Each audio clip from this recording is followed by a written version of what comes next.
Chilling tales for dark nights.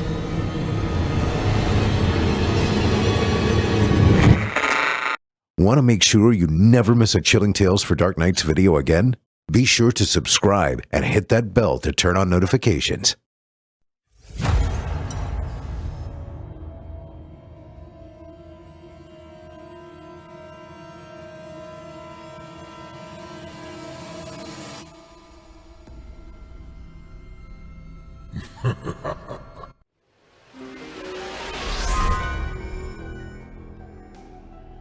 This episode of Scary Stories Told in the Dark is proudly brought to you by June's Journey. There's a detective in all of us, my friends. And who better an observer than you with your keen listening skills, your attention to detail, your steel trap memory. Hell, I've had you pegged for a detective this entire time, and that's why I've got the perfect game for you. June's Journey is a murder mystery game set back in the roaring 20s. You and I play the part of June Parker, amateur detective investigating a murder. You'll investigate countless intricate scenes from around the world, search for clues, earn coins, and solve mysteries. It's beautifully done, endlessly fun, and best of all, it's free to download. Join me in the rapidly growing community of over 30 million June's Journey fans and put on your detective hat. Get ready to awaken your inner detective. Download June's Journey free today on the Apple App Store or Google Play.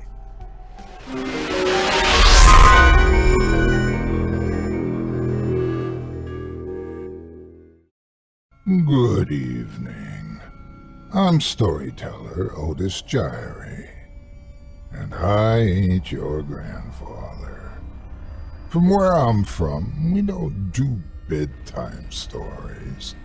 And if that's what you were expecting, you're in the wrong place. If it's terrifying tales you're after, well then, I've got just the thing. Get comfortable, settle in. Turn off the lights, if you dare. Your night is about to get a whole lot darker. Who needs sleep anyway?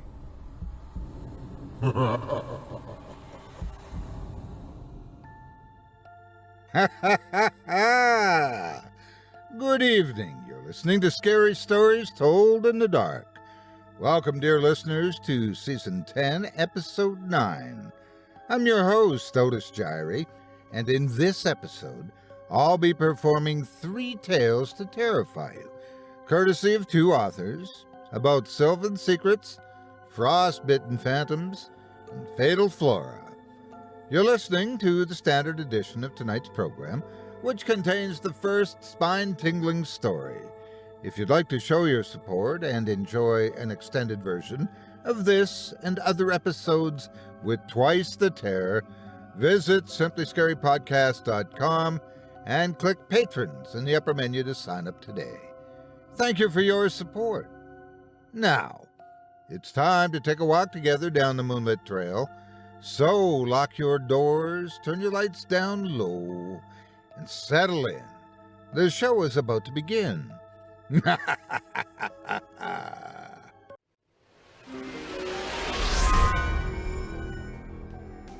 This episode of Scary Stories Told in the Dark is proudly brought to you by Surfshark. Let's face it, folks, as much as we hate to admit it, we are still swarmed with people full of bad intentions. Far be it from me to be doom and gloom, I'll leave that to my characters, but the fact is, in a world full of greed and selfishness, it's more important to stay safe online than ever. Someone's financial downfall at the hands of a stealing cyber attacker can be another person's dream come true. The internet is getting more dangerous by the second. Hackers have more ways to target you. Trackers are following your every move, and malware is hiding all over the web. These malicious intenders are also becoming harder and harder to find as their technology evolves and changes. The good news is, the same can be true for you. Luckily, there is a solution, a VPN. It'll hide your real location, making you more difficult to identify and target, leaving you secure and safe like you should be. But it gets better. Privacy and security are not all that Surfshark has to offer. If you use a VPN, you can forget about geo-restrictions. You'll be able to access everything from news sources to social media apps that are unavailable to you because of your location. Just change your virtual location and access all the entertainment you want safely and securely. And you can try out Surfshark completely risk-free because they have a 30-day money-back guarantee. Get Surfshark VPN at surfshark.deals/scarystories. Use the promo code SCARYSTORIES for 83% off and 3 extra months free. That's surfshark.deals/scarystories. SCARYSTORIES.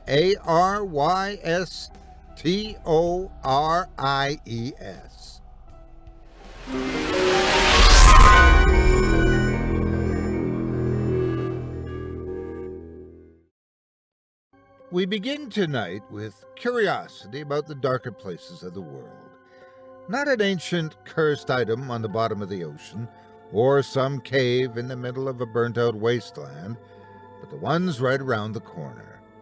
Perhaps you have some woodland near you right now. Perhaps on the other side of a fence, like the fellow in our first tale by author T.F. Ahmad. This episode of Scary Stories Told in the Dark is proudly brought to you by Mint Mobile. With technological advances being made every year, or even month, the evolution of wireless has never been more essential. Internet and cellular phones are vastly becoming more of a right than a privilege. So, why are you paying so much for something so necessary in the world of today? Isn't there a way to stay connected to life the way you need to, while saving money at the same time? That's where Mint Mobile comes in. All plans come with unlimited talk and text, plus high-speed data delivered on the nation's largest 5G network. Mint Mobile offers premium wireless for just $15 a month. Also, by going online only and eliminating the traditional cost of retail, Mint Mobile passes significant savings on to you.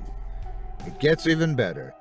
I was even able to use my own phone with any Mint Mobile plan and keep my same phone number along with all my existing contacts.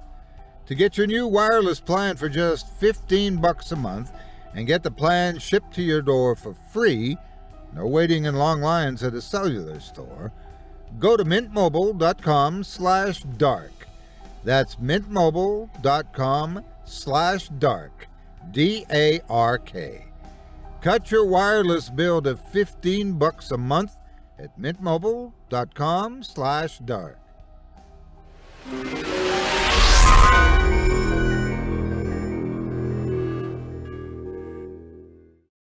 What secrets does a place like that hold? Especially when people are telling you not to go there.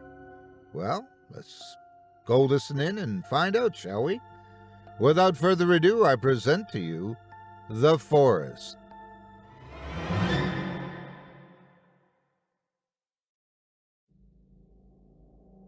I spent my childhood in a small town.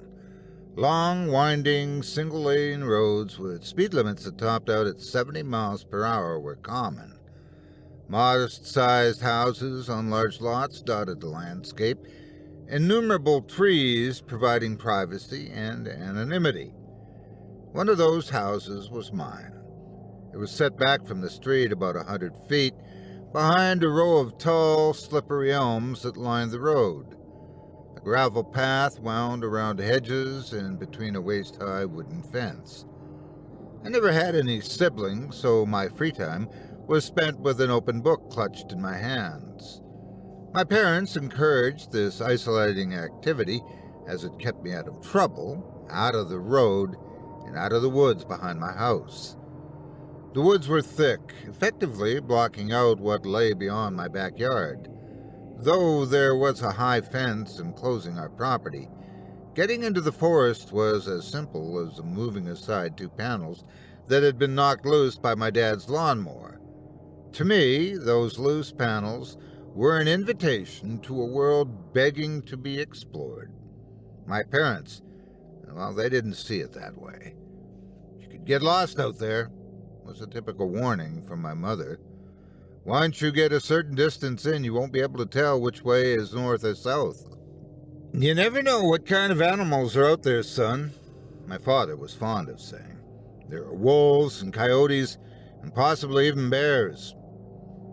These warnings never frightened me.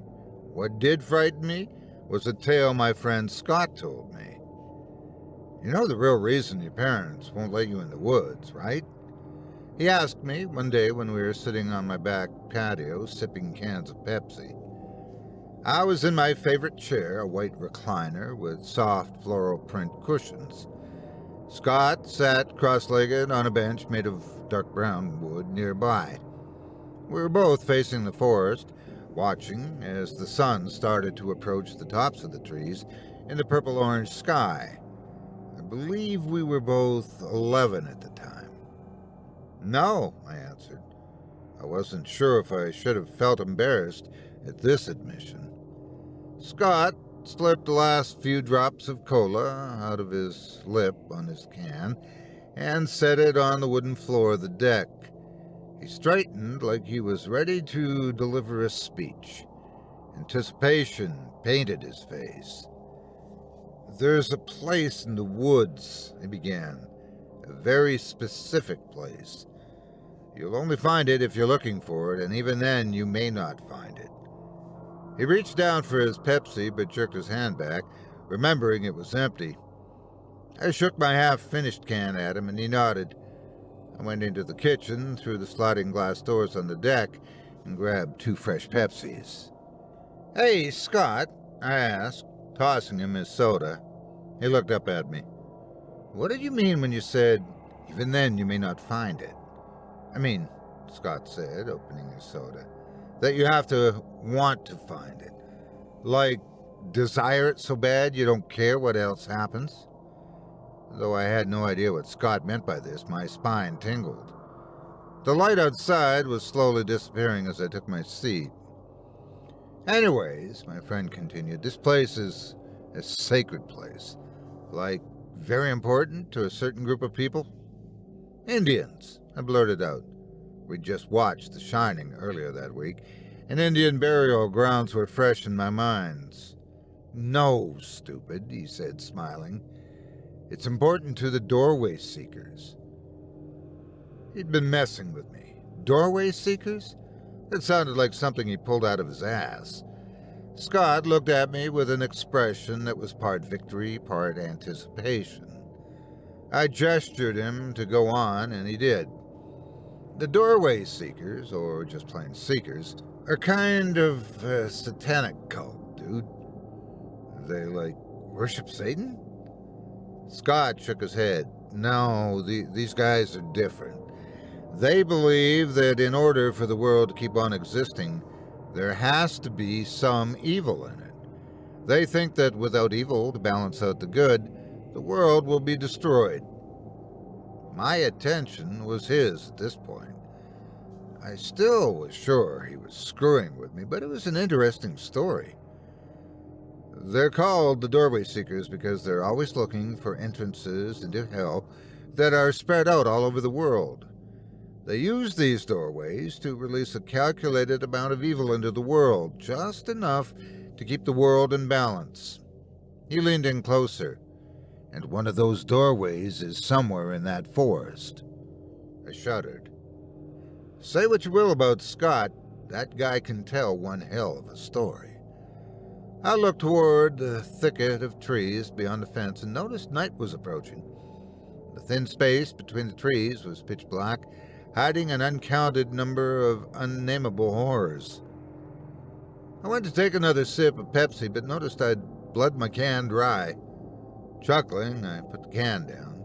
Scott must have noticed the awkwardness of my chuckle, because he eyed me with concern.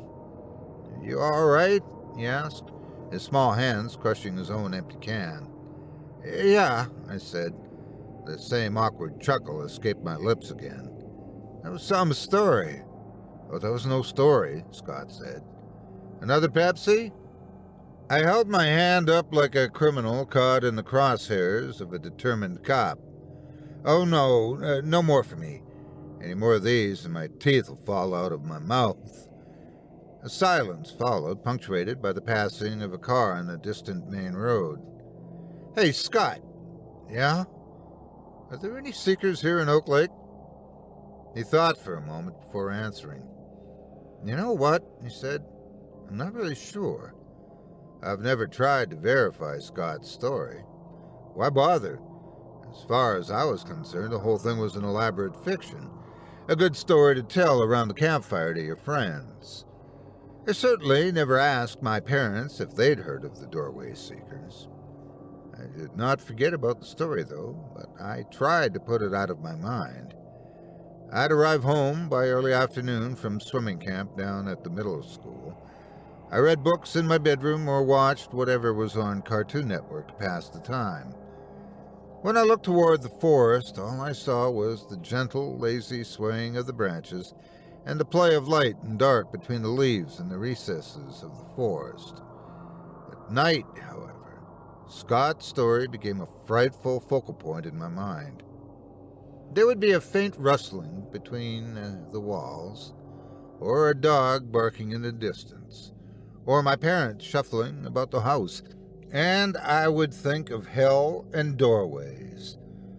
I'd look up from my book or from the television and stare out the window at the forest, its arms in the form of trunks and its fingers in the form of branches, reaching out from the darkness to grab me.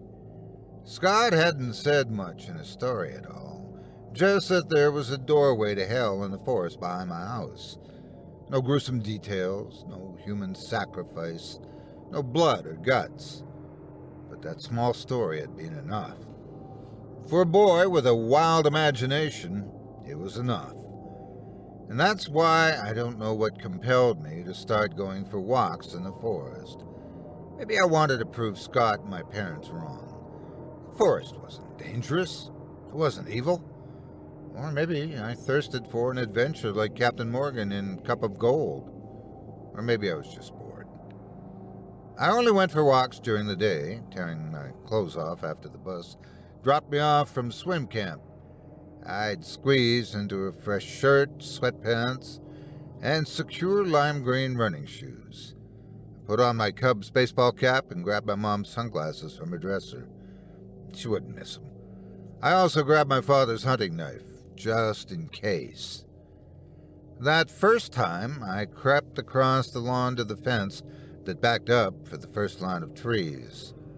I was afraid someone would see and tell my parents, ending my first act of rebellion before it even began. After removing the 2 loose planks from the fence, I crawled through the opening. There was no ceremony, no real threshold to cross besides the fence. The forest didn't seem as dense up close.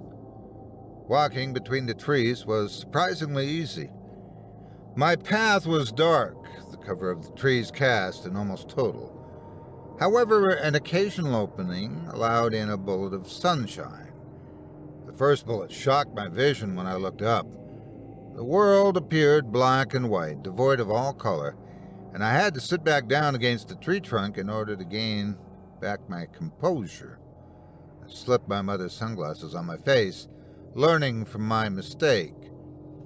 Lessons learned and repeat excursions led me to gather a measure of enjoyment from my walks.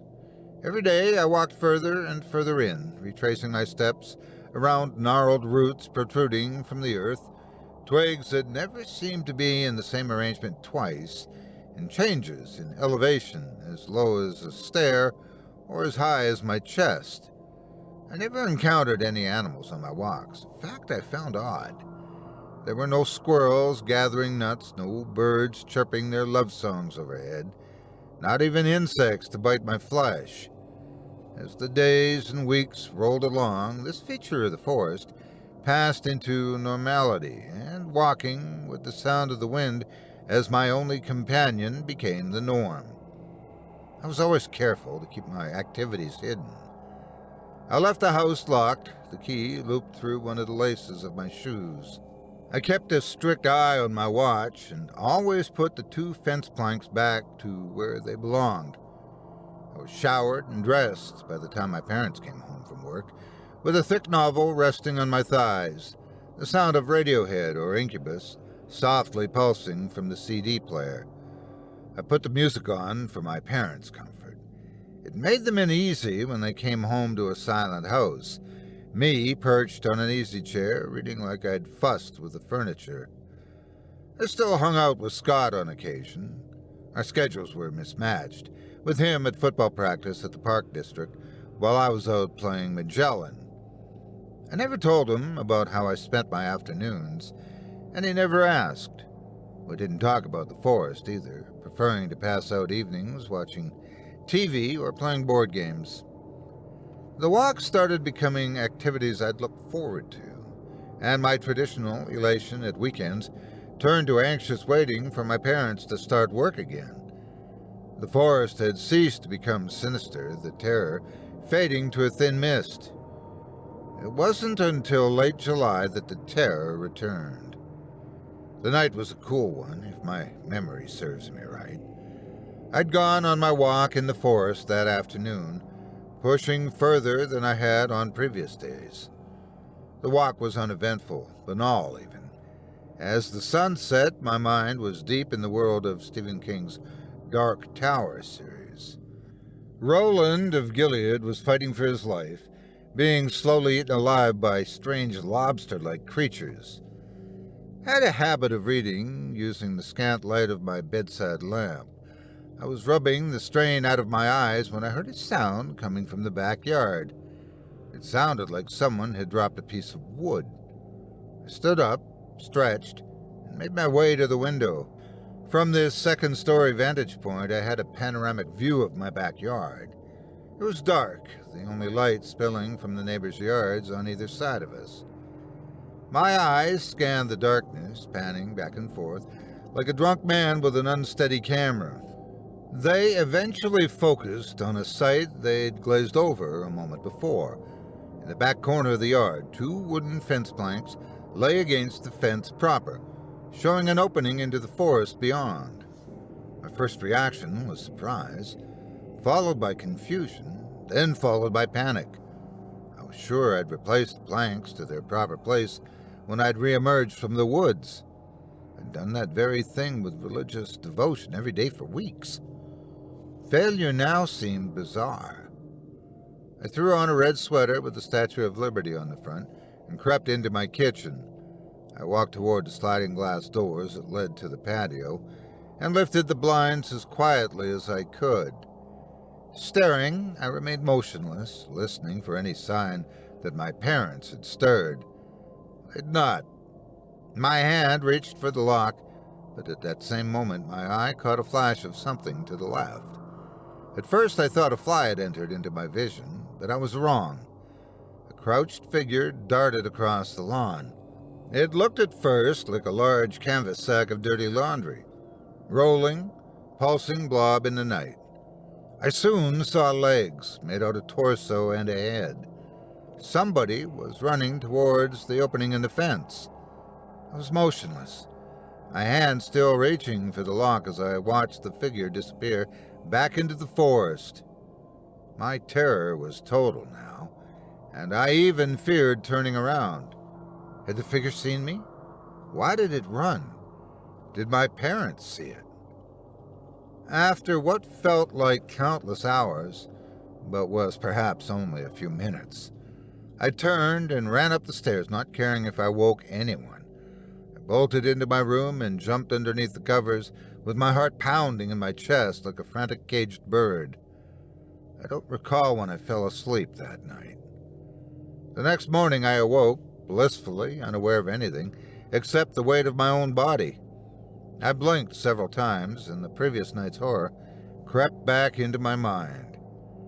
Some dream, I thought as I stretched out in front of my full-length mirror. I must have fallen asleep reading again. I really should. The thought was interrupted by the sight of what I wore. A red pullover hoodie with a circular logo bearing the Statue of Liberty stared back in the reflection of my mirror. The realization that the previous night's events had not been a dream drew me to my window. I remembered with stark clarity the dark, crouching figure running along the lawn toward the opening in the fence. The opening. I ran to my window. The opening was gone. Where the improvised doorway had once been was now occupied by two wooden planks set neatly into the frame. Whoever had been there last night had replaced the boards. I shuddered, pulled the loathsome hoodie over my head, and tossed it in the corner. It was Saturday, and I didn't need a calendar to tell me that. My mother's cooking odors wafted into my room, a siren song that would doom my hunger. I ran down the stairs as any middle schooler would at the smell of his mother's cooking. I smelled eggs, I smelled bacon, and I smelled coffee. Though I didn't drink coffee, I found the smell relaxing. "Good morning," my mother said. She was a tall, thin woman, brown hair resting lightly on her head in full curls. She was wearing a white apron with blue trim, a faded bear in the front. The bear was anthropomorphized to look like a patient mother, with a bonnet, glasses, and a rolling pin in one paw. There were letters beneath the image, but they were either too faded to read or too unimportant to remember.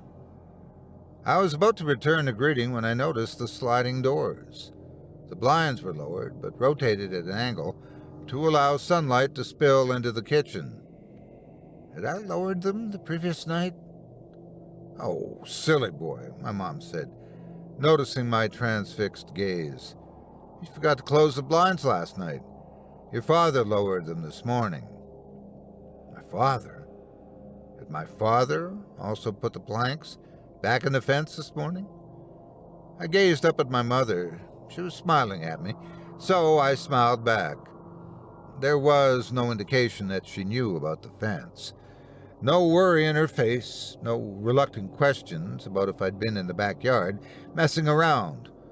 My mother's calm had the opposite effect on me, however. My stomach sank into my bowels. She didn't know about the fence. That meant someone was in my backyard last night, and that someone had closed off the fence. I didn't go on my walk the following Monday. Breaking this steadfast ritual felt odd at best, and blasphemous at worst, but my fear won out in the end. The afternoon after swimming camp was spent in front of the TV with little attention paid to what was on. Scott's odd story about cults and the doorways to hell started creeping in again. It had been months since he had told me the story, and the details were murky. Grasping at them was like trying to see underwater without any goggles on. What had the cult been called? The doorway what? Finders? Keepers? Jeepers? Creepers? Whatever they were called didn't matter to me at that moment. What mattered was what they did. "They're looking for entrances to hell," Scott had said. "They use these doorways to release a calculated amount of evil into the world." I sat in front of the TV all day. When my parents came home, they remarked at how I wasn't reading. I hadn't felt like reading that day. When Scott called, I told him I wasn't feeling well. I went to bed early. The next few days were the same. I woke up, went to my swimming classes, rode the bus home, showered, sat in front of the TV. I rarely read. When I tried, I would retreat as soon as I got engrossed in the narrative. Why try and get involved with a nuanced universe when you were so preoccupied with your own? My parents offered the standard questions about my health. Why wasn't I eating? Was I having trouble sleeping? Why'd I been in the same place in my book all week? I gave non-committal answers, and they left me alone.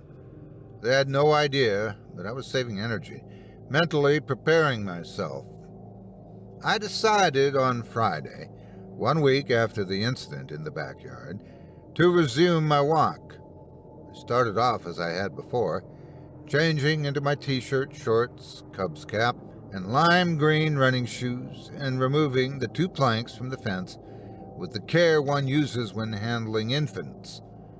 The space before me seemed darker somehow, as if it were much later than 1 o'clock in the afternoon. I raised my sunglasses and lowered them several times, gauging the light. After a moment's consideration, I draped the sunglasses from my shirt collar. I wouldn't need them today. As long as I remained smart about where I looked, I would not be blinded by any sunlight. I retraced my steps, walking around twigs and roots, twisting around tree trunks and measuring my steps.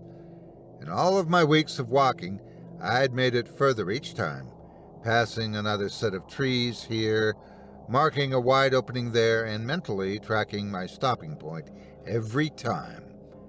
My memory was surprisingly good here, and I was always sure I was taking the same route. Today felt no different. It was as if I hadn't skipped a day. As a result, I went further than I ever had before. My progress was alarming. It was electric. I knew it was because my body was making up for lost time. I was barely aware I was doing this, barely aware that I'd been wound back like a spring and let go. I passed my last stopping point, noting the sun in the sky with a quick glance upwards. There was still time before the light made its departure, and I was determined to use every second. I'd left a scratch mark on the trunk of a tree to denote my stopping point the previous week using my father's knife. I kept walking. My legs felt Olympian. I listened for any noises that weren't the crunch of my feet on leaves or my breath escaping my lungs. I heard nothing. Not a bird singing its evening song, not a mosquito buzzing in search of blood. The silence was to be expected, but the gulf of time between my last walk and today meant I now noticed it anew, and it unnerved me. Why weren't the birds chirping? Why, in all my excursions into the forest, had I never returned covered in itchy, reddening mosquito bites? There was nothing alive here besides the trees, deep in the forest behind my house. I was walking in a land devoid of any animal life. An odd loneliness filled me. My walking slowed as I looked at my watch. The digital display said 3:45. The sun usually set at 8 this time of year, but I knew my parents would be home around 7 p.m. I made my way back, my pace quick. A disquieting feeling entered my mind. The magic wonder I felt on those walks was gone. The figure in my backyard stole that feeling from me. Before, I felt like Bilbo Baggins going on an adventure. Now, I felt like I was running away from something. There was now a feeling of finality to it all, a curtain closing at the end of the best play in the world. My pace slowed as fatigue set in my muscles. I glanced at my watch. 4:57 p.m. By my estimation, I was still 2 hours away from home. I'd be cutting it close to my parents' arrival. I sighed and kept on marching. It was around 6 o'clock when I heard the sound. It was a faraway sound, innocuous and innocent in any other context. In the confines of a silent forest, it was sharp and ominous. Someone was whistling. It was a few seconds before I stopped. Frozen, I strained to hear the odd music and pinpoint its origin. I closed my eyes, having seen this done in countless movies. There. The whistling was coming from the darker part of the forest in the east, adjacent to my path home. Great. I looked at my watch. 6:15. It was starting to get darker. I was going to be late. Without a second thought, I darted toward the sound of the whistling. I already had an excuse in mind when my parents came home. I'd tell them I was grabbing a ball that flew over the fence. When I came back empty-handed, I'd say it must have flown into the forest. I smiled at my own cleverness. Almost as soon as I started walking east, I felt the growing darkness on my body as if it were a physical substance. I tried not to shudder, but an involuntary spasm rippled through me. I can't recall if I was fearful or if I was just excited. The whistling continued, a pleasant tune I did not recognize that was high in pitch. It sounded like a sea shanty or a working song that I'd heard in some place or other. It got louder as I got closer. I felt a rush of heat all over my body. Nerves, I guess. I hadn't encountered another person in these woods before, and I was wary of what I would see. Yet, as I crouched from tree to tree, my confidence grew. I walked carefully, making little noise. I hid behind the wide trunks of trees I passed, careful to stay out of sight of anything ahead of me. I encountered the man suddenly, but because of the care of my approach, I was able to dart behind a wide elm. When I peered around the trunk, I found that I needn't have been worried. The man had his back to me. He was seated, still whistling the same sea shanty, its pleasant melody a stark contrast to my state of excited apprehension. He appeared to be tall and thin, hunched over so his vertebrae made a mountain range up the middle of his back. His black t-shirt was clean, but full of small holes like pitted asphalt. His dark hair was askew, and I could see that his pale skin was contrasting his dark clothing. It all seemed wrong when I stopped to think about it. It wasn't just the fact that I was surreptitiously watching another person without their knowledge. It was also that I couldn't think of a good reason why this man would be in this part of the forest. There wasn't another house close by, though I'm sure he could have just been on a leisurely stroll like me. But that also felt wrong. Call it a hunch, but I had the distinct impression that this man had come from deeper in the forest. I didn't know how far back the forest went, but this man had to have walked a great distance to get where he sat. I was interrupted in my thoughts by a change. The man had stopped whistling. My body tensed. Why had I not been paying attention? I was sure the man was going to turn around, gaze in my direction, and grin an evil grin. I was sure that if he did, I'd be frozen in my spot, unable to run. The man did indeed stand up, a deep grunt escaping his lips. I held my breath. The gaunt man, however, did not turn around. He brushed at his pants and started walking away from me, never looking over his shoulder. He resumed whistling, but this tune was different and less cheerful. Only when he had gone 20 feet or so did I allow myself to breathe again. The wind whistled through the trees, shaking branches, and leaving behind a calming soundtrack to my nervousness. I peered at the man. He seemed to be ambling along without haste. I could still see his form, though in a few seconds he would be obscured by the thickest of trees in front of him. I had to make a decision then.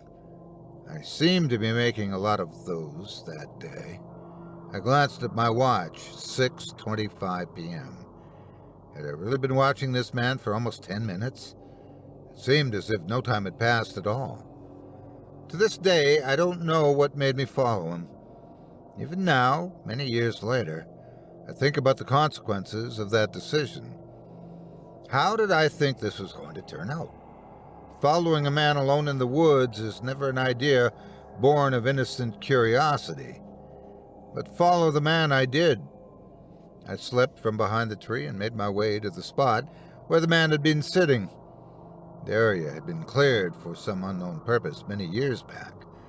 There were no fallen trees or natural rocks in this space.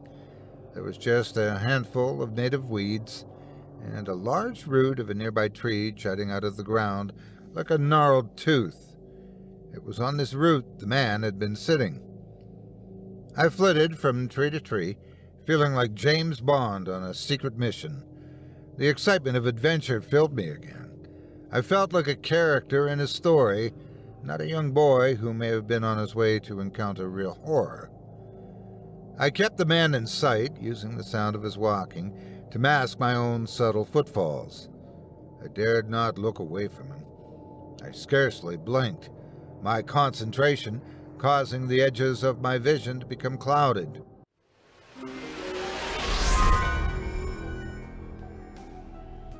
Friends, when I'm playing June's Journey, I can't help but meditate on the words of Sir Arthur Conan Doyle.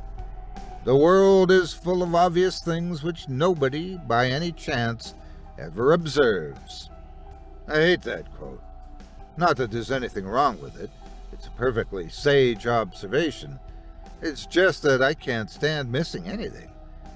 To we great observers of the world, we who watch from the rooftops with only our beady eyes and fedoras exposed over the balustrades, we who slink through the dark alleys at night and hide in the shadows unnoticed while the world does its dirty business, we who see the unseeable, hear the unhearable, smell the unsmellable. You get the idea. We don't like missing stuff.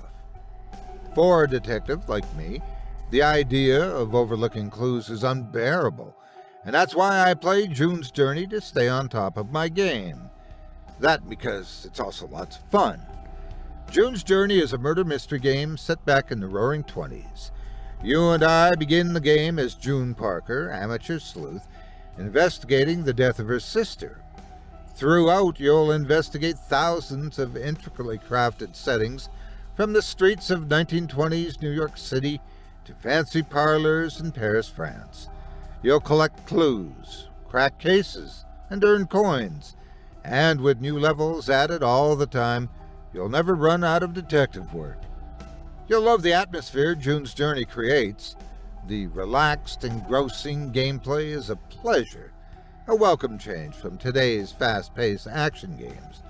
And since you're using your powers of recall and observation, it's worthwhile to use your brain, especially brains like ours. Brilliant brains, magnificent brains. Me, I like to play in the morning to fire up the detection machine, and at night to wind down. Maybe a little over breakfast and lunch as well. Often during dinner. Always during snacks. Sometimes in between. Come to think of it, I play June's Journey quite a bit. Well, as Sherlock said in Abbey Grange, the game is afoot. I couldn't agree more. So, join me, won't you? I challenge you to play at least Chapter 2 of June's Journey and see if you don't enjoy it as much as I do. Join the rapidly growing community of over 30 million June's Journey fans and put on your detective hat. Remember, there's a detective in all of us. The game is afoot, my friends. It's up to us to play it. Ready to awaken your inner detective? Download June's Journey free today on the Apple App Store or Google Play. Thanks for your support and for supporting our valuable sponsors.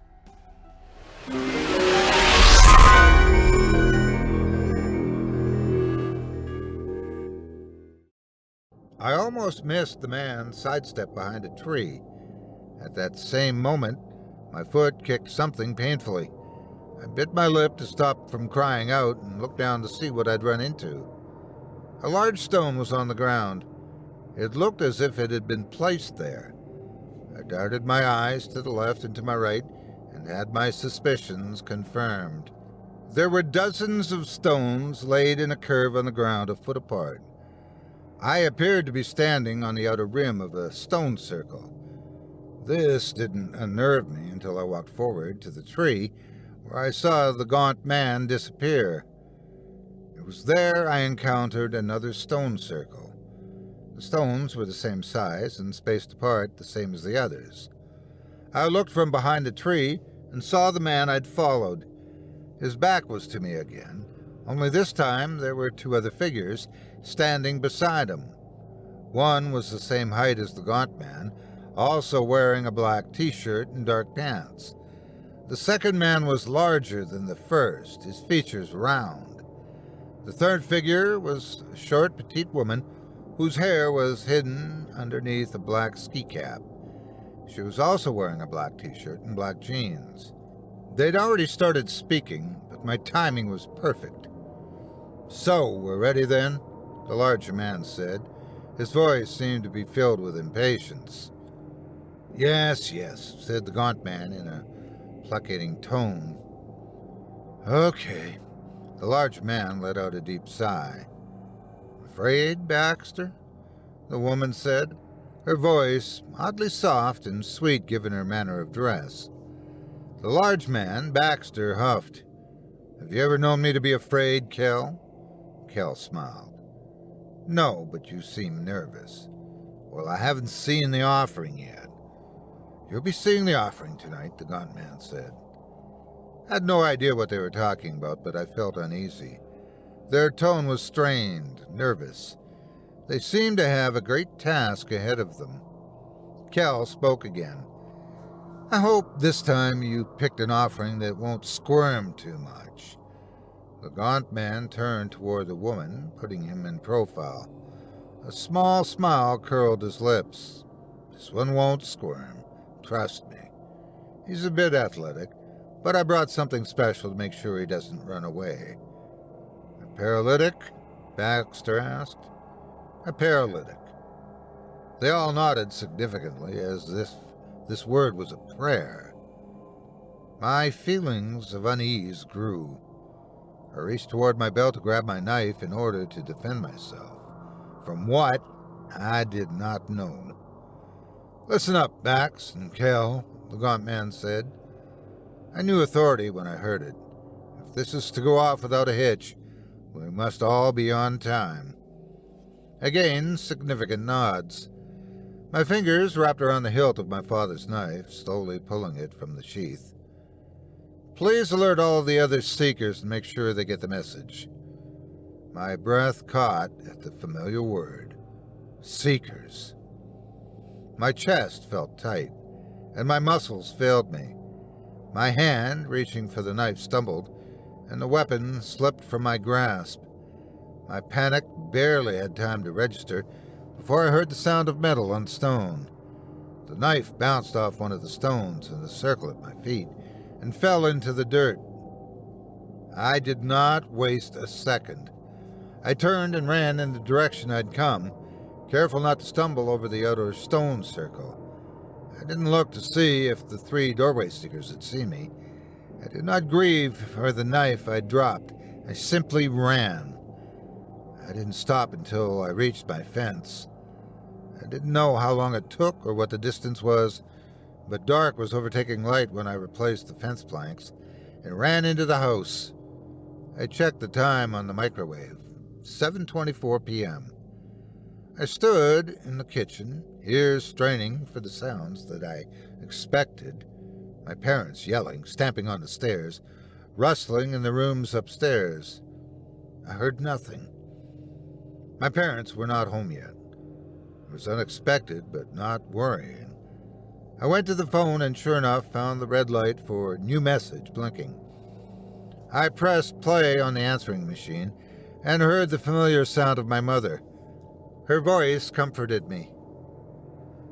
"Hi there, sweetie. Your father and I ran into a few old friends in the city and decided to have dinner with them. We most likely will not be home until late.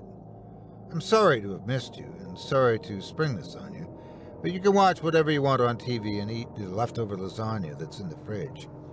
Please use the microwave and not the oven, please. Love you and see you tonight." The message ended. I stared at the answering machine for some time, unable to decide if I was lucky or unlucky. I decided to take my mother's advice to heat up the lasagna. I brought a heaping portion on a plate, a large plate, into the living room and settled in front of the TV.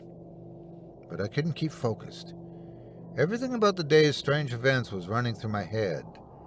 I was no longer frightened, but I still felt a nervous energy in the air. Eventually, the combination of food, the drone of the television, and my ceaseless running in the summer sun caused me to drift off to sleep. I don't know how long I was out when I heard the noise. I must have thought it was from my dream, for I don't remember stirring. I only jerked awake when I felt the gloved hand covered my mouth. My eyes burst open, only to face a darkened living room full of 3 silhouettes of 3 people. One of these people had covered my mouth and was standing to my left. I was pulled off the couch by a 4th person I couldn't see, who proceeded to grab me in a bear hug from behind to stop me from squirming. A burning hot lance of fear consumed my body, and my eyes became wild. I attempted to scream, but the hand over my mouth pressed harder. I attempted to bite the hand, but only caught bits of the fabric in my teeth. "Grab him," said a cruel voice, muffled by what was probably a mask. The hand over my mouth was gone, and a damp cloth was stuffed in my mouth with startling quickness. I didn't have time to scream. The effects of whatever they had soaked the rag with were immediate.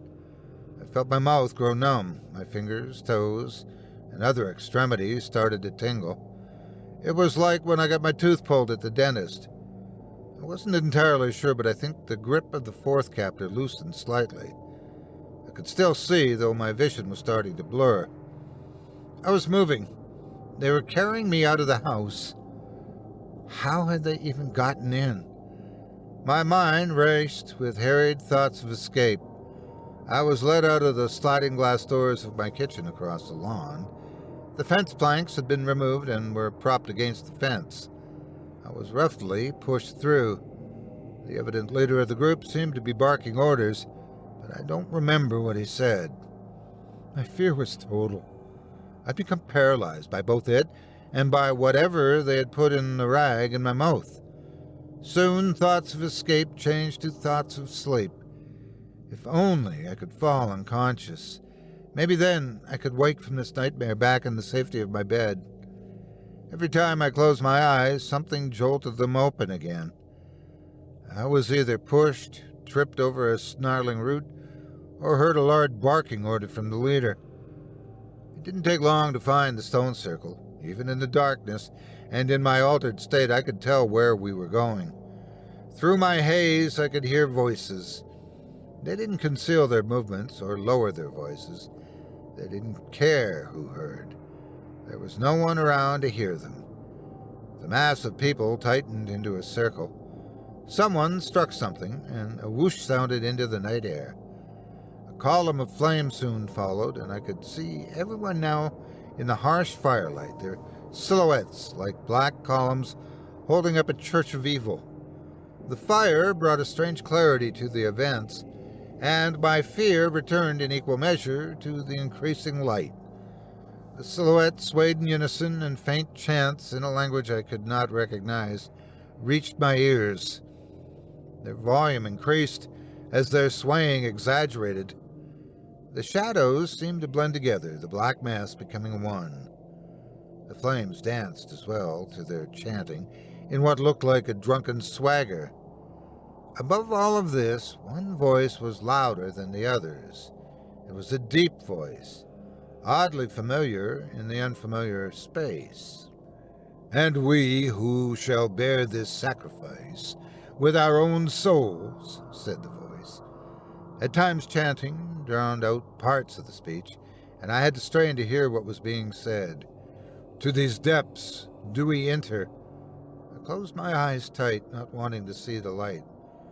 "For we shall make good what has been made bad." This meandering speech continued for some time, and I'm not entirely sure when it ceased. There was a painful silence, heavy in the night air. Finally, the booming voice spoke again.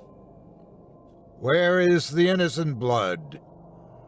At the moment those words escaped his lips, my captors hauled me upright and pushed me forward toward the roaring fire. I felt the increased heat as the chanting of the shadowed forms around me increased in speed and volume. They seemed more harried and insistent. When I was at last forced to stop, I was a mere 6 inches from the edge of the fire, which I now noticed was coming from a deep pit. I was swaying dangerously, but my captors held fast to my arms. "You've done well," said the man who spoke earlier.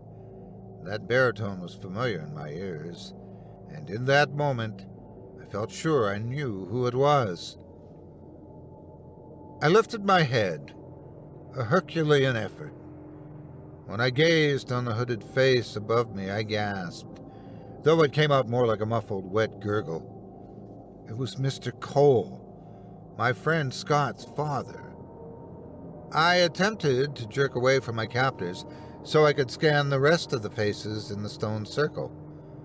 I needed to know if Scott was among them, but I was weak and my attempt was stopped by strong hands grasping me. Mr. Cole's face remained impassive. He did not speak, though the chanting around me became more insistent. I wanted to ask Mr. Cole why he was doing this. I wanted to beg for help or offer a plea to let me go. He must have seen something on my face, for he lifted his finger to his lips as if shushing a small child. Was he trying to tell me to keep quiet? Or was he trying to tell me this was our little secret? A faint smile curved on the old man's face, and a new terror gripped me. The new terror was multiplied tenfold when he produced a knife from his belt. It was a black blade, its edge gleaming in the firelight. His hand clutched the handle with such vigor that I thought it would snap in half. I wish it had. I wished the knife had broken into 1,000,000 shards, piercing his hand with 1,000,000 little cuts. But I was not that lucky. Mr. Cole raised the knife overhead as if it were a trophy. "Is this the knife of truth?" he called, his voice thundering off the trees. "Indeed it is," chorused the circle of dark shapes. "Then we shall administer the test," he said. He lowered his hands and stepped towards me. My body tensed and the grip on my arms tightened in anticipation. His arm shot out expertly, almost too fast to see.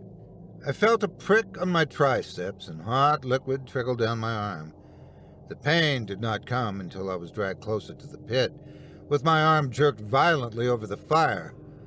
I could see blood running in a slow trickle into the pit, drops coalescing, then dripping like a leaky faucet. I bit down against the pain and revulsion, tasting the foul rag still stuffed in my mouth. The chanting around me resumed in a wave, the violence of their voices pressing against my body like an oppressive wind. I had given up fighting. I felt too weak. The sponsor of today's podcast is Surfshark. One of the most common misconceptions about the internet is that people think their activity is private. People engage in behavior that they wouldn't do normally in person due to the protection of the screen. Well, if you've had your social security information stolen, or have been locked out of your social media account like I have, you can attest that nothing is ever private online. Speaking of, let's talk about your online protection, because frankly, you could use some. Websites, hackers, and various third parties track your online activity across the internet in an attempt to harm you. The nasty little parasites infesting your social media, email, credit card numbers, and banking information. Even your internet provider can spy on you online and your activity and sell that data to third parties. But you can avoid that with a VPN. It hides your location and makes it more difficult to identify you from a crowd of users. Think of a VPN as a safety net for many bad guys trying to target you. And it doesn't end there. You know those pop-ups that say, "unavailable in your location," when you're trying to watch a video? Well, you can forget about those if you have a VPN, switch your virtual location, and access any content, website, or app that's normally blocked in your country. Let's say you're the type of person who likes to have a safety net for your safety net. Well, Surfshark's got your back. You can have even more protection if you add Surfshark Alert to protect your identity and Surfshark Search to get accurate private search results. So what are you waiting for? Try Surfshark risk-free with a 30-day money-back guarantee. Get Surfshark VPN at surfshark.deals/scarystories. Enter promo code SCARYSTORIES for 83% off and 3 extra months free. Yeah, you heard me right. 3 extra months for free. That's surfshark.deals/scarystories. SCARYSTORIES.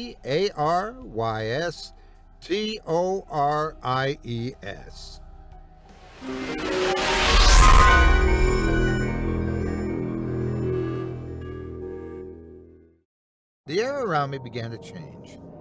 My face began to feel cold despite my proximity to the fire. The wind started to blow in the still night, the swaying branches and dancing leaves seeming to applaud this horrendous display. The earth became unsteady beneath my feet, but I was held fast and did not pitch forward. The fire in front of me began to change color. I saw a flash of pink, then white smoke began to emerge from the pit, flowing of its own accord. The smoke came in several jets, each stream timed to the rhythm of my heart. Next came a scream, one that emerged from below. My bones rattled at the sound. The flames and white smoke shot further into the air. The bellowing kept on, unabated, unceasing in its terrifying triumph. Everybody reacted, though not in surprise like I had. They were whispering fervently, though I could hear fear and hesitation in their reverie. The grip on me loosened, but I was too weak to break away. Mr. Cole had not put away his knife. He had not even relaxed his grip. Though he wasn't looking at me, he was still poised for some action. It was then I knew that Mr. Cole meant to kill me. He meant to permanently silence me, complete his ritual, and then go back to his wife and Scott. My parents would never know of my fate. They would never know what happened to their only son. This thought galvanized me, though I didn't react right away. To do so would play my hand too soon. His hands, gripping me, loosened once more. I waited. My captors were getting careless. When the grip had loosened enough, I bent my injured arm at the elbow, ignoring the pain. I removed the wet gag from my mouth and spat. My head instantly cleared. I spat again for good measure and looked up at Mr. Cole. The old man was not looking at me, his gaze transfixed by the white smoke still shooting out from the pit like ghostly bullets. I brought my arm down and clenched my fist. My arms were still in my captor's grip, but I was not stopped. With a final effort and a grunt, I wrenched my flexed arm free from my captor and shot my elbow back. It made contact. I felt soft flesh and heard a grunt. I spun away from my second captor, who let go of me with a surprising lack of resistance. Surprise was on my side. The momentum of the chanting circle was broken, their congruous effort faltering. It was all the distraction I needed. Without looking for obstacles, I ran toward the circle of revelers, pushing past two who had swayed in opposite directions. The opening they provided was enough for me to squeeze through, and I was off in the forest before they had a chance to assemble. I ran blindly, not caring where I was headed. Behind me I could hear cries of surprise, alarm, and anger chasing me. The noise began to recede, and the desperate sound of my footsteps became the only soundtrack to my escape. The doorway seekers had many advantages on me. There were more of them, they were all faster, and they had anger on their side. I, however, knew that forest. Oh, how I knew that forest. My countless explorations had created a mental map that I now accessed. My eyes adjusted to the dark as I dodged obstacles like an acrobat. I darted in and out of trees and ducked beneath low-hanging branches that reached down like the arms of giants. I didn't keep track of the time, but it felt both too soon and too late when I reached my house. I replaced the fence planks in their proper spot once I was in the backyard. Though I could not hear the sounds of pursuit, I was frantic in my flight to the house.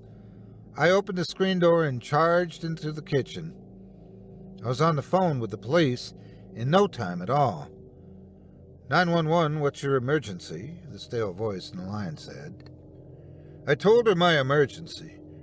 She sounded bored as she took down the details and my address. She told me a patrol car would be around the corner shortly. I didn't have to wait long. When a frantic child in my neighborhood called the police to say he was home alone and the thought intruders were breaking into his house, the police showed up fast. My parents arrived 40 minutes after the police. With them present, I made a statement. My parents and the police asked how I'd injured my arm. I told them I was roughhousing with Scott and I hurt myself. They called Scott's house and his father answered, corroborating my story. I had a feeling this would be the case, but I understand how big of a risk that was to take. The police, nor my parents, nor Mr. Cole's false confirmation of my whereabouts did anything to ease my nerves. I still felt an incessant dread, a bottomless darkness that I could not shake. I thought at the time it might have been shock from the events that night. I had no idea how wrong I was. I never saw my friend Scott again. Since there was no final meeting, no last hurrah, I can't pinpoint the last time I saw him or what we did. After the events of that summer night, Scott stopped answering his phone. Nobody ever returned my calls, and any attempt I made at visiting his house was met with silence. It was as if they'd packed up for an extended vacation without bothering to tell anyone when they were coming back. My parents showed concern for both the flight of the Coles and my change in behavior. They tried tracking down the missing family, but it all came to nothing. They were worried about my sudden night terrors, attributing it to PTSD from the fake break-in attempt I'd experienced. I can't remember what I dreamt on those nights, but I do remember always waking up with the same feeling of dread I felt that night in the forest. I started to believe that I had erred in some way, that evil was thick in the air due to me. It was obvious that I had ruined the ritual of the doorway seekers. Scott had said that the seekers released a calculated amount of evil into the world through doorways to hell. Had I upset that balance somehow? My theory was confirmed over the next few years. All over the world, tragedy begat tragedy. 4 months after my run-in with the Seekers, my parents were gunned down in a massacre at the local mall that claimed 150 lives.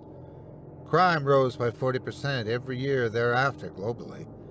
Countries followed Syria and Somalia's fate, descending into civil war resulting in collapsed central governments. Oil-rich nations became resource deserts, causing a global financial recession.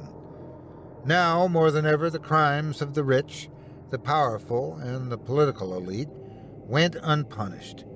Police forces had more unsolved cases on their books than ever before.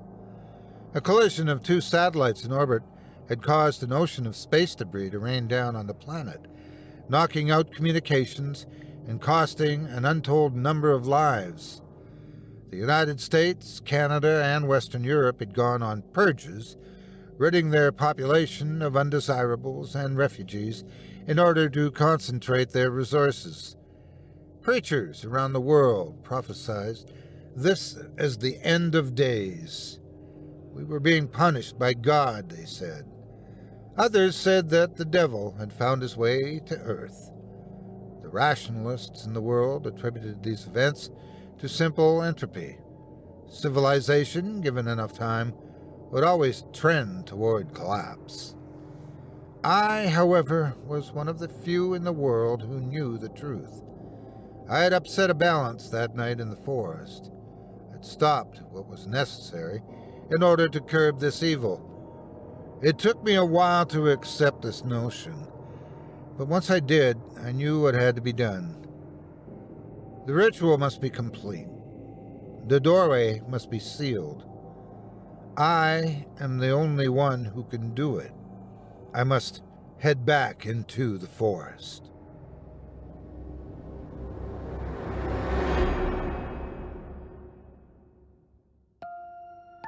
I hope you enjoyed The Forest by T.F. Ahmad, as performed by yours truly. If you enjoyed that tale and would love to read more from tonight's very talented feature author, you can help support them by visiting simplyscarypodcast.com/Ahmad, AHMAD. That's simplyscarypodcast.com/AHMAD. Visit TF on Instagram, or perhaps go and visit their official website, thenightbulletin.com, where you can find links to other works by the author, including some nonfiction, or do some listening to the Night Bulletin podcast. If you do decide to stop by the profile, please leave TF a kind word and let him know that you heard about him on this show and that Otis Jiry sent you. It would mean a lot to me. Thanks again for your support of this program and of tonight's featured author. Now, before we go, I'd also like to take a moment to thank you personally for joining me for this episode of Scary Stories Told in the Dark.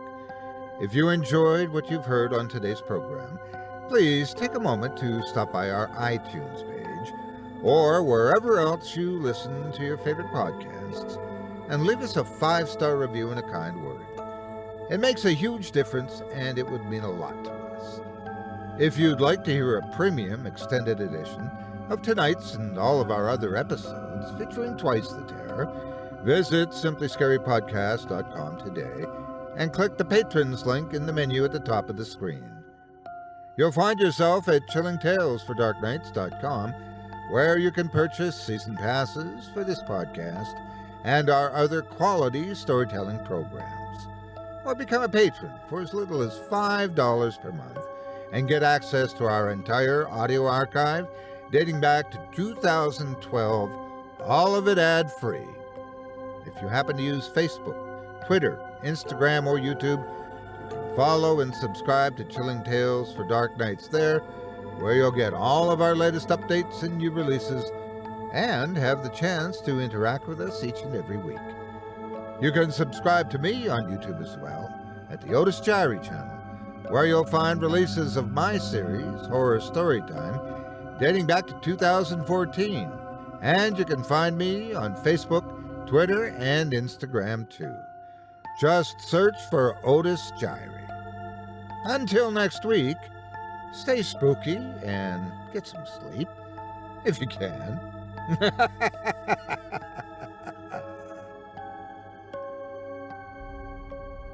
Thanks for listening. You've been listening to Scary Stories Told in the Dark, a production of Chilling Entertainment and the creative team at Chilling Tales for Dark Nights, and a proud member of the Simply Scary Podcasts Network. Visit simplyscarypodcast.com today to learn more about our network and our other amazing storytelling programs. Tonight's program was hosted, and its featured stories performed by yours truly, Otis Jiry. Selected stories have been adapted with the kind permission of their respective authors. Original music provided by Luke Hodgkinson and Jesse Cornett.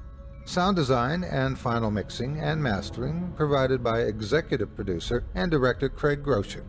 Program's artwork and logo by David Romero. If you're looking for some fresh tales on a daily basis while waiting for the next podcast, check out my YouTube channel, the Otis Jiry channel, and my extensive collection of narrated tales there.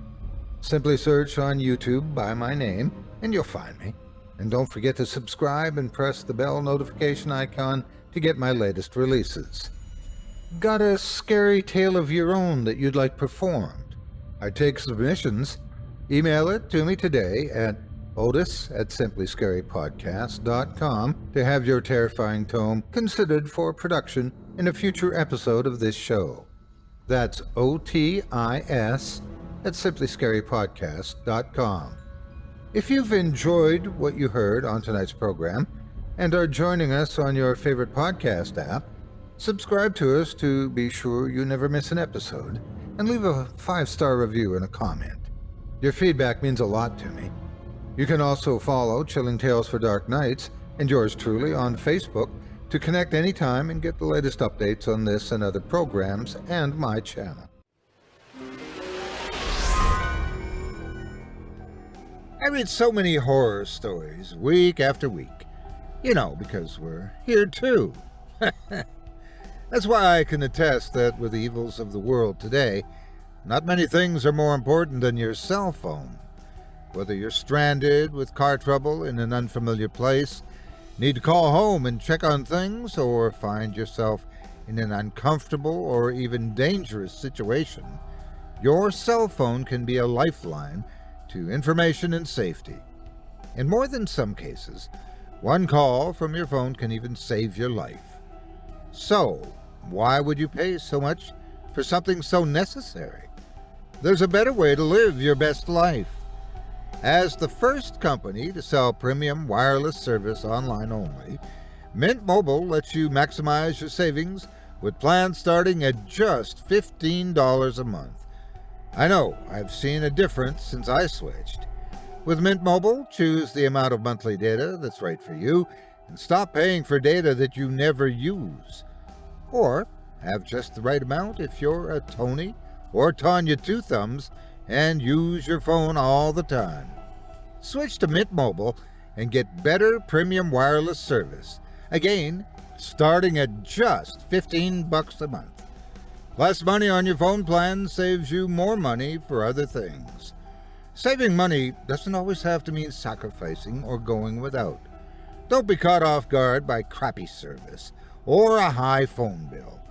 To get your new wireless plan for just $15 a month and get the plan shipped to your door for free, go to mintmobile.com/dark. That's mintmobile.com/dark. DARK.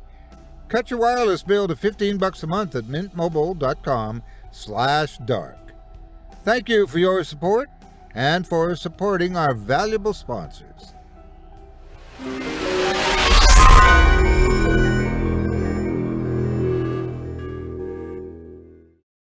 If you're listening on the Chilling Tales for Dark Nights YouTube channel, do us a favor and hit the subscribe button and the bell notification icon for ctfdn as well, to get more spooky tales from me and the crew, and another episode of this program each and every Wednesday. And don't forget to hit that thumbs up button to tell us how we're doing and leave a kind word or a request. And don't forget to visit us at chillingtalesfordarknights.com and consider supporting the team by becoming a patron. In addition to helping us out, you'll get exclusive access to our audio archive and ad-free downloads of all your favorite stories, including those you've heard on this program. As for me, I'll be back next Wednesday with more terrifying tales to keep you up all night. But that's all right. Who needs sleep anyway? Chilling Tales for Dark Nights.